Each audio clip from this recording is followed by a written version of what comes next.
a lot of people are very familiar with you as a political commentator, and one who kind of even rose to fame by just speaking on certain political and moral issues and getting harassed for it, right? I think you had was a pepper spray or something thrown in your... Yeah, there was one time at the University of Missouri, Kansas City, some guy, some bizarre fluid was from a squirt gun where he attacked me. And then at Pitt, University of Pittsburgh, someone threw an explosive at me. So I would recommend the squirt gun more than the explosive, but they didn't get me, so that, all's well that ends well, I guess.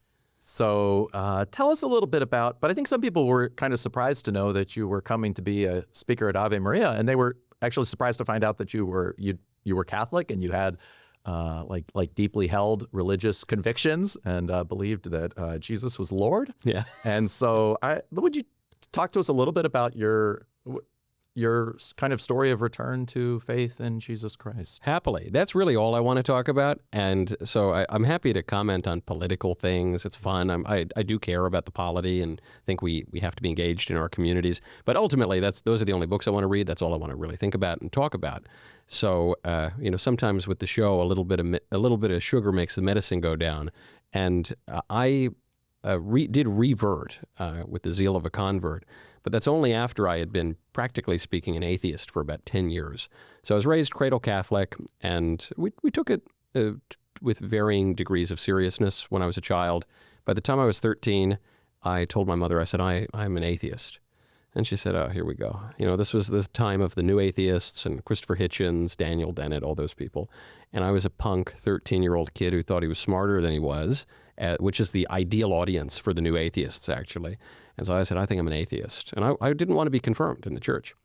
And my mother said, receive the sacrament, because you're going through a phase and you're going to regret it if you don't when you come out of it in a few years later. And I trusted her, and she was totally right. But I still would have called myself an atheist. Then I got to college, very liberal school, and I was randomly or providentially assigned to be suitemates with a guy who had been baptized Catholic, raised megachurch Protestant. He was kind of agnostic around this time. And he presented me with the ontological argument, which St. Thomas, interestingly, rejects, and I love St. Thomas. It's not so much that he rejects it as he just doesn't really like it, but it really got me. And furthermore, what really struck me about being at this very liberal school where many people were smarter than me, many were atheists, but the smartest people I talked to believed in God.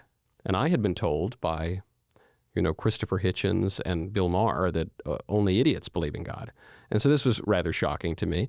And like Bertrand Russell, an atheist himself, I dealt with the ontological argument. I said, well, by golly, the ontological argument is sound. It's easier to think that there's an error in the argument than to actually prove it. And so I said, I guess God exists. All right, well, if I have to admit that, what does that mean for my life? I said, well, if God exists, well, nothing for now. I'm going to try to put this thought out of my head. But I said, I guess I have to deal with the person of Christ. Does he play a role in all of this? Is he who he says he is, or is he not who he says he is? I decided to read the Bible. That was kind of a novel idea. I suppose I'd read a little bit. We Catholics tend to read more liturgically, especially growing up. And I said, oh, okay, well, I think he's who he says he is. Okay, well, then what is his church? And this is now, we're talking about a year or so after I leave college, after I've done all of this intellectual banging my head against a wall. And when there are simpler ways really to come to faith. And then I was convinced that the church is really who she says that she is. And then it really all kind of clicked into place. It was probably around age 23 or so. It's like Ernest Hemingway describes in Sun Also Rises. He says, how'd you go bankrupt? Gradually, then suddenly. There's a lot of gradual from about age 18 to 23. And then I could tell you the day when the switch flipped, rather. I could tell you where I was, I could tell you what I was doing. And that was about a dozen years ago now. That's really amazing. And it's kind of fascinating as well because in many ways, that's my story, which is also kind of humorous. I was, kind of raised in the church, and I didn't receive confirmation, but I somehow just intuited that the faith was not intellectually defensible in light of Darwinianism and just big ideas. And somehow, and I also thought that Christianity was just naive. Yeah. Like they hadn't dealt with the problem of suffering or death. Yeah, you were the first person ever to Yes. encounter the problem of suffering. Exactly. And also, and then you realize, no, I just had a very superficial understanding of God and a very superficial understanding of Christianity. Yeah. And by God's grace, I was, returned kind of in my college years and, and then ended up deciding to, study theology. And anyway, it's been a great journey.